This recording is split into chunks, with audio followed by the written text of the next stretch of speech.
Good evening.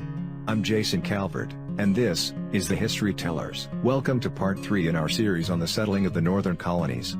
In this episode we'll look at the first seeds of colonial unity and independence as colonials learn to deal with the fallout from the ever-changing political landscape in England.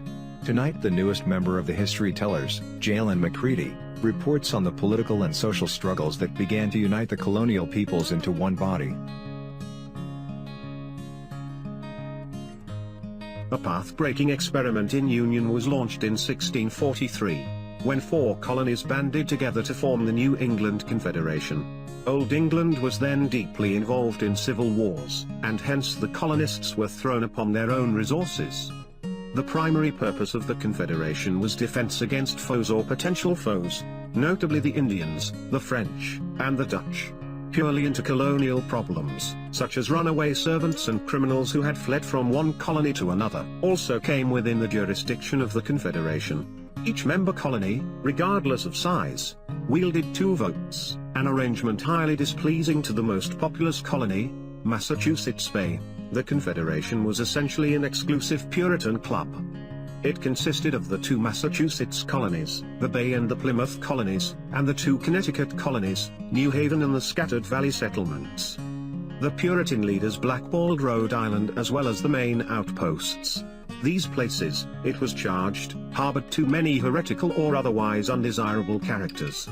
Shockingly, one of the main towns had made a Taylor its mayor and had even sheltered an excommunicated minister of the gospel. Weak though it was, the Confederation was the first notable milestone on the long and rocky road toward colonial unity.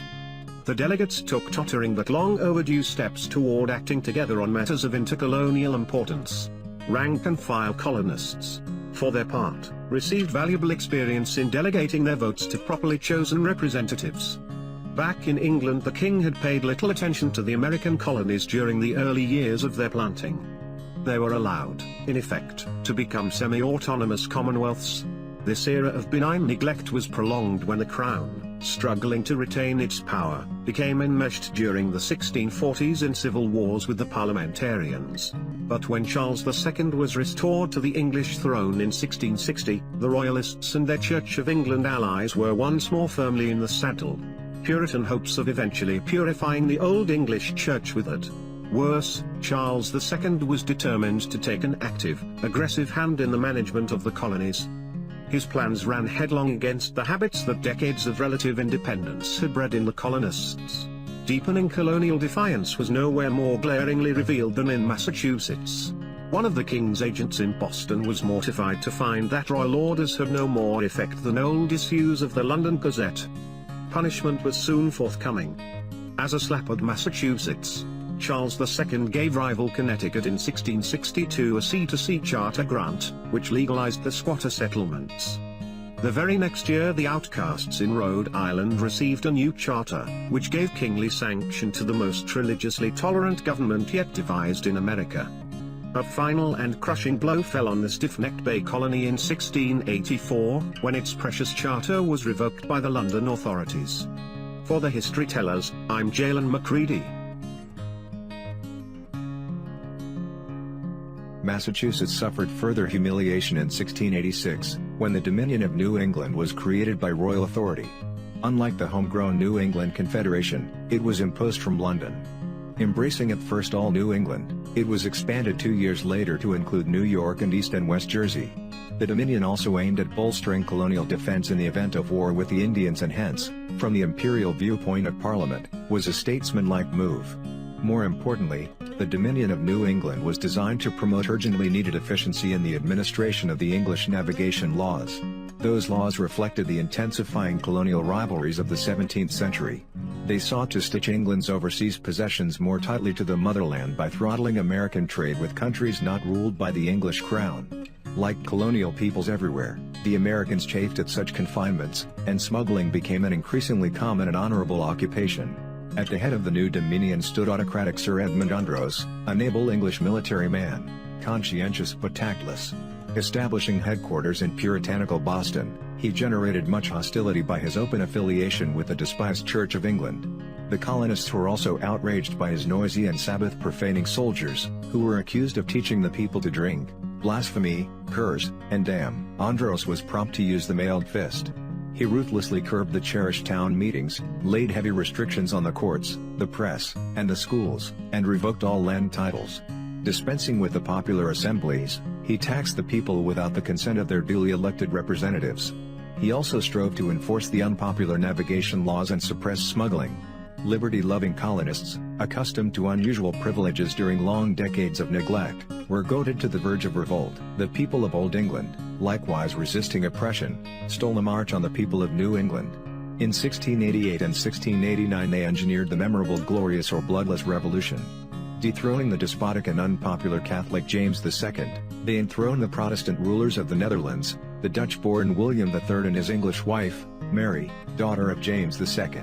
When the news of the Glorious Revolution reached America, the ramshackle dominion of New England collapsed like a house of cards. A Boston mob, catching the fever, rose against the existing regime. Sir Edmund Andros attempted to flee in woman's clothing but was betrayed by boots protruding beneath his dress.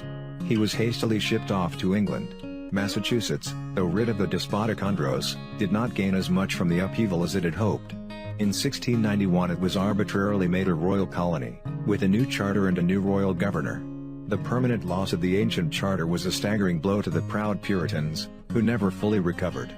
Worst of all, the privilege of voting, once a monopoly of church members, was now to be enjoyed by all qualified male property holders. England's Glorious Revolution reverberated throughout the colonies from New England to the Chesapeake. Inspired by the challenge to the crown in Old England, many colonists seized the occasion to strike against royal authority in America.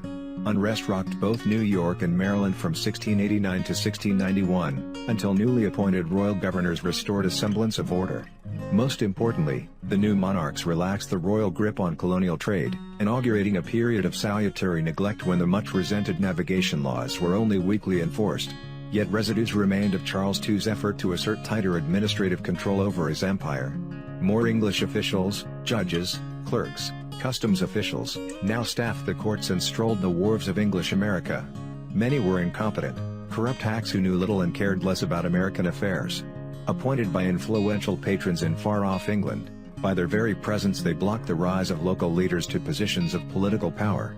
Aggrieved Americans viewed them with mounting contempt and resentment as the 18th century wore on. England was not the only country seeking to create an empire in North America. The Dutch had risen rapidly onto the scene and founded their colony New Netherland along the Hudson River. Tonight, Rebecca McMurrin details the rise of New Netherland and the first truly cosmopolitan city, New Amsterdam. Late in the 16th century, the oppressed people of the Netherlands unfurled the standard of rebellion against Catholic Spain. After bloody and protracted fighting, they finally succeeded, with the aid of Protestant England, in winning their independence. The 17th century, the era of Rembrandt, was a golden age in Dutch history. This vigorous little lowland nation finally emerged as a major commercial and naval power, and then it ungratefully challenged the supremacy of its former benefactor, England. 3 great Anglo-Dutch naval wars were fought in the 17th century, with as many as 100 ships on each side. The sturdy Dutch dealt blows about as heavy as they received. The Dutch Republic also became a leading colonial power, with by far its greatest activity in the East Indies. There it maintained an enormous and profitable empire for over 300 years. The Dutch East India Company was virtually a state within a state and at one time supported an army of 10,000 men and a fleet of 190 ships, 40 of them men of war. Seeking greater riches, this enterprising company employed an English explorer, Henry Hudson. Disregarding orders to sail northeast, he ventured into Delaware Bay and New York Bay in 1609 and then ascended the Hudson River, hoping that at last he had chanced upon the coveted shortcut through the continent. But, as the event proved, he merely filed a Dutch claim to a magnificently wooded and watered area. Much less powerful than the mighty Dutch East India Company was the Dutch West India Company, which maintained profitable enterprises in the Caribbean. At times it was less interested in trading than in raiding, and at one fell swoop in 1628 captured a fleet of Spanish treasure ships laden with loot worth 15 million. The company also established outposts in Africa and a thriving sugar industry in Brazil, which for several decades was its principal center of activity in the New World. New Netherland, in the beautiful Hudson River area, was planted in 1623 and 1624 on a permanent basis. Established by the Dutch West India Company for its quick profit fur trade, it was never more than a secondary interest of the founders. The company's most brilliant stroke was to buy Manhattan Island from the Indians, who did not actually own it, for virtually worthless trinkets. 22,000 acres of what is now perhaps the most valuable real estate in the world for pennies per acre. New Amsterdam, later New York City, was a company town. It was run by, and for the Dutch company, in the interests of the stockholders. The investors had no enthusiasm for religious toleration, free speech, or democratic practices, and the governors appointed by the company as directors general were usually harsh and despotic. Religious dissenters who opposed the official Dutch Reformed Church were regarded with suspicion, and for a while Quakers were savagely abused. In response to repeated protests by the aggravated colonists, a local body with limited lawmaking power was finally established. This picturesque Dutch colony took on a strongly aristocratic tinge and retained it for generations. Vast feudal estates fronting the Hudson River, known as patroonships, were granted to promoters who agreed to settle 50 people on them. One patroonship in the Albany area was slightly larger than the later state of Rhode Island. Colourful, little New Amsterdam attracted a cosmopolitan population, as is common in seaport towns. A French Jesuit missionary, visiting in the 1640s, noted that 18 different languages were being spoken in the streets, a foreshadowing of New York's future status as a haven for immigrants the world over. For the Historytellers, I'm Rebecca McMurran. Vexations beset the Dutch company colony from the beginning. The directors general were largely incompetent. Company shareholders demanded their dividends, even at the expense of the colony's welfare. The Indians, infuriated by Dutch cruelties, retaliated with horrible massacres. As a defense measure, the hard-pressed settlers on Manhattan Island erected a stout wall, from which Wall Street derives its name. New England was hostile to the growth of its Dutch neighbor, and the people of Connecticut finally ejected intruding Hollanders from their verdant valley. 3 of the 4 member colonies of the New England Confederation were eager to wipe out New Netherland with military force. But Massachusetts, which would have had to provide most of the troops, vetoed the proposed foray. The Swedes in turn trespassed on Dutch preserves, from 1638 to 1655, by planting the anemic colony of New Sweden on the Delaware River. This was the golden age of Sweden, during and following the 30 Years' War of 1618 to 1648, in which its brilliant King Gustavus Adolphus had carried the torch for Protestantism. This outburst of energy in Sweden caused it to enter the costly colonial game in America, though on something of a shoestring. Resenting the Swedish intrusion on the Delaware, the Dutch dispatched a small military expedition in 1655. It was led by the ablest of the directors general, Peter Stuyvesant, who had lost a leg while soldiering in the West Indies and was dubbed Father Wooden Leg by the Indians. The main fort fell after a bloodless siege, whereupon Swedish rule ended abruptly. The colonists were absorbed by New Netherland. New Sweden, never important, soon faded away, leaving behind in later Delaware a sprinkling of Swedish place names and Swedish log cabins, the first in America, as well as an admixture of Swedish blood. This concludes part 3 of our series on the settling of the northern colonies. Stay tuned for episode 4, where the Historytellers look at the lasting impact of the Dutch on New York and Penn's Holy Experiment in Pennsylvania. For the Historytellers, I'm Jason Calvert. Good night.